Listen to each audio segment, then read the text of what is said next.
Guys, Bryce here, and we're back at it again for another video. And in this video we have an analysis of a race that I did about 4 months ago, and this is a very long overdue video.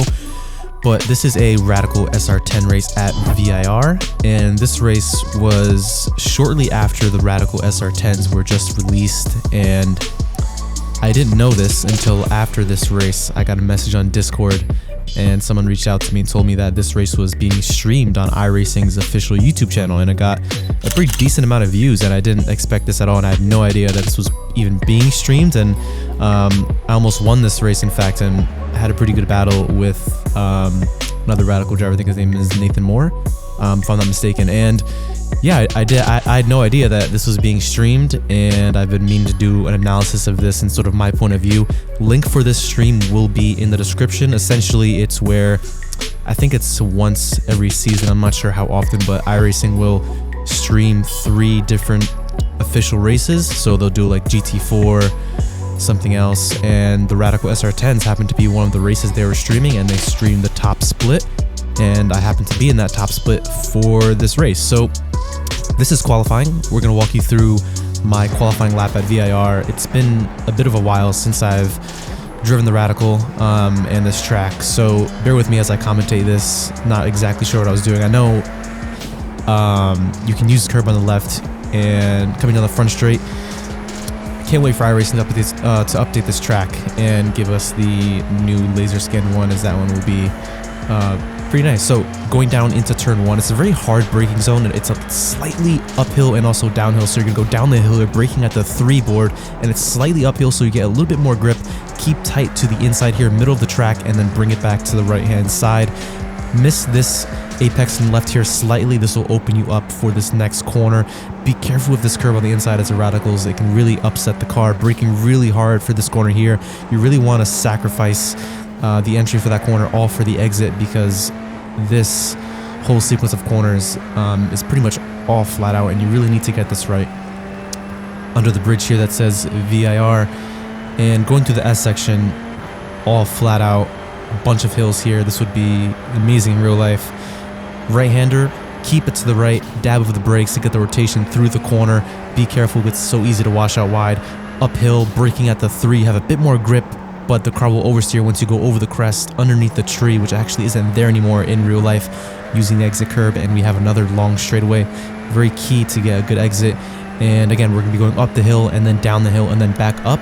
Again, when you're going up, you have a bit of compression, so you have a bit more grip and braking power. So you'll see here, we're going to be braking quite late at the arrow there, and we're going to go up the hill, loss of grip going down the hill, and you can use all of the track here on entry and exit.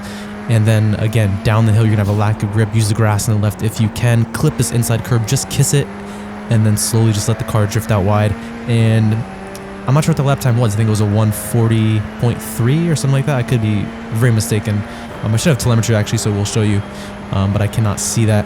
And that is a lap of VIR, and this put us on P2? Yeah, so this lap was good enough for P2 on the grid. Again, this stream will be in the description, so you can watch this stream for yourself and kind of see what it was like on the stream. But this is my breakdown of this race and what happened. 4 red lights, away we go. And Nathan Moore in front of us, I remember he's been in a few races and he's been very quick, and we've been battling back and forth. A little bit of pressure from the guy on the right hand side as we go down into turn 1, a hard braking zone. We are currently 3 wide going to turn 1. I somehow just slip out of it slightly, and there we go. We are pulling away just a little bit here. Now we are in front of that carbon fiber car with some pretty cool rims. Left-hander here, and at this point in the race, still extremely early, Nathan hasn't pulled that big of a gap in front of us, so this kind of allows us to just eke out some time here from the time that we lost kind of with that 3 wide incident. I knew that my pace around here was a bit better than some of the other tracks. I really had just consistent pace, which was good. I knew that I wasn't going to be the outright quickest, but I knew that if I could be consistent over time, just keep the pressure, that I maybe might be able to get an opportunity for P1. So underneath the tree for the first lap, and on the back straight, again, All these guys in the split are really quick, so I'm just trying my best to keep up. And again, just trying to learn from his lines in front, see what he's doing differently if he starts to pull away. This braking zone right here, I felt really confident, so I was really able to brake late, and you'll see we'll just get a little bit closer and still lap 1, and the tires are pretty cold. And with the Radical, for the first few laps, you'll have a lot of understeer. Initially, for the first corners, you'll have oversteer, but then you'll have a lot of understeer, and that's because the rears will heat up quite quickly, but the fronts will heat up because the car is so light. So it takes a bit of a while for the fronts to heat up, and then after a few laps of understeer, then you'll get oversteer just for a little bit, because the fronts have finally gone up to temperature, and the car will be very well balanced after about 4 or 5 laps. So the car does take a little bit of while to kind of warm up and heat up, at least in iRacing. As you can see here, he slightly misses the apex, just slightly, but that kind of allows us to get a little bit closer. I am really aggressive on these curbs, or at least trying to be as aggressive as I can, because I'm really just pushing this thing the best that I can. This is a pretty high downforce car. It's so quick. I really do like it compared to the SR8, I think the old one was. They're two similar cars, but also a little bit different here. Really, it's all about being smooth, all about utilizing the downforce and being smooth on the throttle. And yeah, it's a very fun car. It's very, very light, so you definitely need to be, take care of it and things like that. We went a little bit wide, and you can see he's trying to break the slipstream just slightly, and he's pulled a pretty good gap. Like, that's around a second maybe. So again, this is a really big task for us to try to catch up to him. Going into this corner here, again, a bit of oversteer as we go over the crest, keeping tight to the right, and we're just trying to be consistent. I'm not really focusing on the wind too much. Usually during these races, again, that's difficult when you're trying to gain iRating, but if I would have known this race was being streamed, I potentially would have been a little bit more nervous, in fact, just knowing that it was being streamed. But I'm glad I didn't know. This is why I usually have my race labs turned off most of the time, even though I do own it and I love it. I like to keep distractions at a minimal.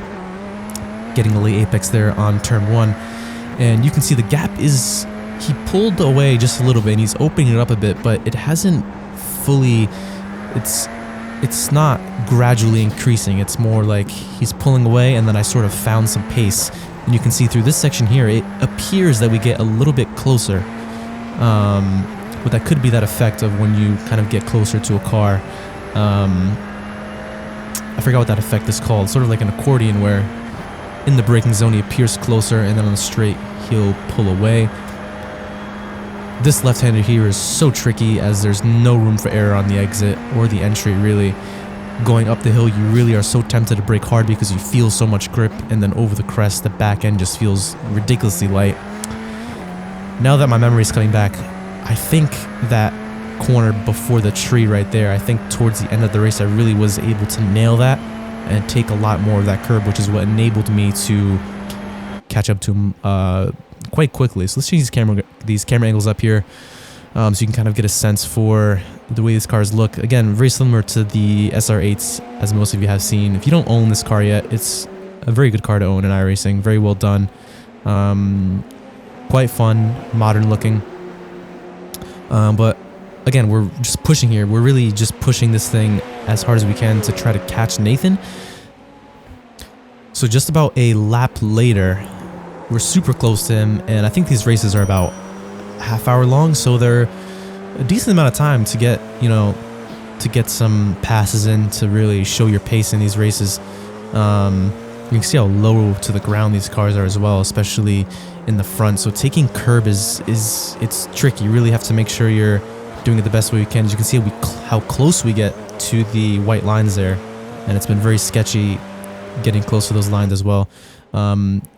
Going through the S section, and I believe on this lap he made a bit of a mistake. I'm not sure if he made a mistake or I just got really close. So we're going to see here, because the positions did change on this lap. So going up the hill, braking hard, clip this inside curb, and you can see I'm focusing on getting this late apex and really just nailing that curb on the inside. It does unsettle the car slightly, and as you can see, we have a really good run. on this back straight, going to this braking zone. It's really tough to pass in this corner coming up. It's very sketchy, but we move to the inside. We brake super late going into the corner, a bit of oversteer, and he actually goes across the grass a bit there. And I think you guys just missed that. We're going to go back and take a look at that again. So we're on the back straight. We move slightly to the inside, and we just get the move done. I think he got a little bit spooked there and just didn't know that we were there. Because you can see we go for the move. He kind of jinks to the right, and then he ends up going off the track. And then we're able to get this position. And now we are in the lead of this race,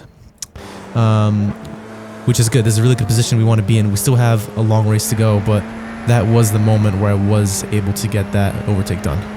All right, guys, this is a couple laps after me leading. Again, his pace was rapid, so I wasn't able to pull away from him at all. So it was really just about the defending game at this point in.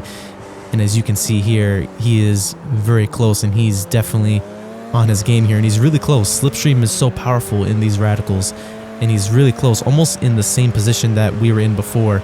So as you can see here, we'll see what he does. He's on the outside, and I went on the inside. I kind of stayed in the middle of the track because the outside will turn into the inside. We brake much later than he does, very close there, and I was somehow able to keep it together through that section of track here. And you can see we're going through the last few corners. Getting a good exit is absolutely critical. I missed the apex slightly, drifting out wide, overheating the rears just a little bit, but this is going to allow him to get a superb run out the last corner.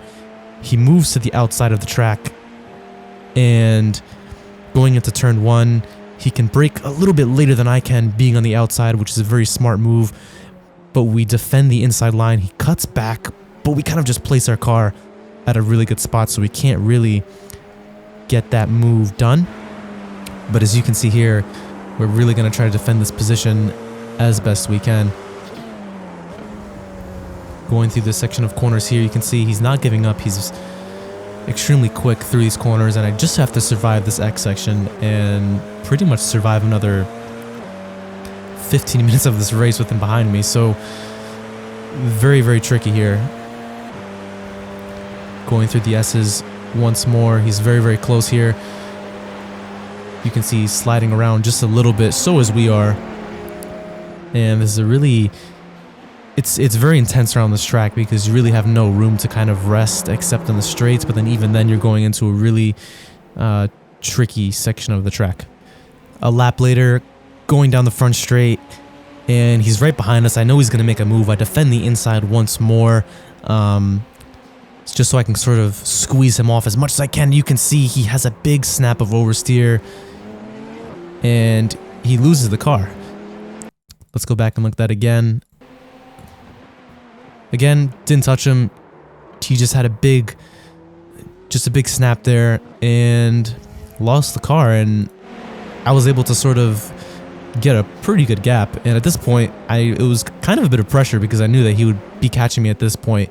Because at this stage in the race, with the way the tires were, his pace was quicker than me. So at this point, I'm just trying to pull away the best I can until this happens.